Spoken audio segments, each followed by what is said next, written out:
Japan has given a lot to the world, from an ocean full of technology, anime and many more things. The Japanese culture has always remained fascinating to the rest of the world. There is only so much to learn and know about their culture.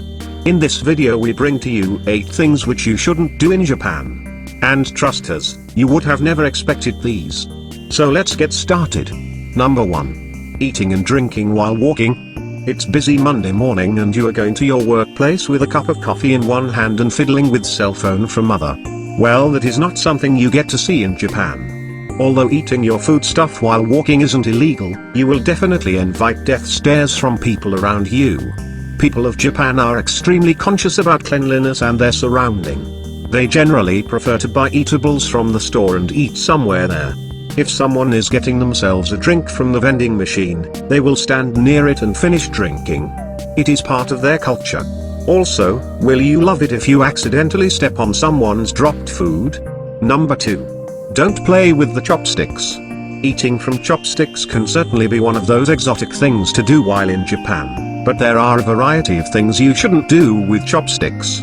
First, you should never stick chopsticks upright in the rich bowl. It is actually a funeral ritual where chopsticks are stuck upright in rice to offer the rice to the spirit of the deceased. Secondly, you may not be aware but passing things from chopsticks to chopsticks is complete no-no. It is again a funeral ritual where the bones of the dead are passed in a similar manner. Now who would like to see it happening on a dining table? And finally, never ever rub your chopsticks against each other. It may sound like a fun thing to do or may even be helpful in getting rid of splinters, but by doing so in a Japanese restaurant you will be offending the owner because rubbing the chopsticks is like saying your restaurant is cheap, and so are the chopsticks. Number 3.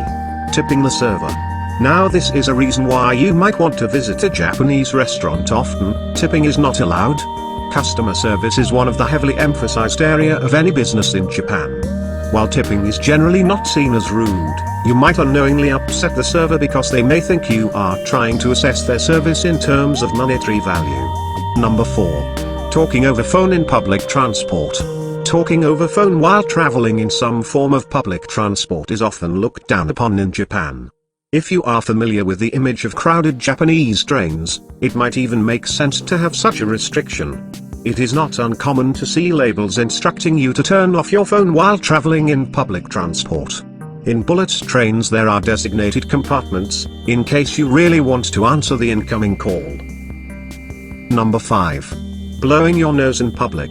We were always told that it is a good habit to blow your nose using handkerchief, but not in Japan where you are not even allowed to blow your nose no matter how runny it is. If you are out in public, you are expected to keep sniffing or find yourself a toilet and then blow your nose. Handkerchiefs are common but they are just used to wipe off the sweat during summer or to dry hands, because despite having futuristic toilets, Japanese toilets lack any kind of hand drying setup. Number 6. Being opinionated. The very reason we are attracted towards Japan is its traditions and culture. In a closely knit society, the only way to remain cultured is with harmony. Perhaps this is the reason why being very opinionated is looked down upon in the Japanese culture. If you have a strong opinion about something, people may consider you obnoxious and might even completely avoid you. It is not very common to see people getting into intense debate and arguments. The Japanese philosophy is to avoid conflict at all cost. It can however become annoying when people simply wouldn't express their opinion. Number 7. Take off your shoes when indoor. It is part of the Japanese tradition, and an important one, to take off your shoes before entering the house. When inside a Japanese home you will notice that there is a small region immediately after the door at slightly lower elevation than the rest of the house.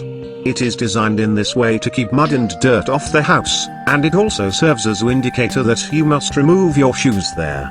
That region is called genkan. For area beyond genkan, you will be offered a pair of slippers to wear.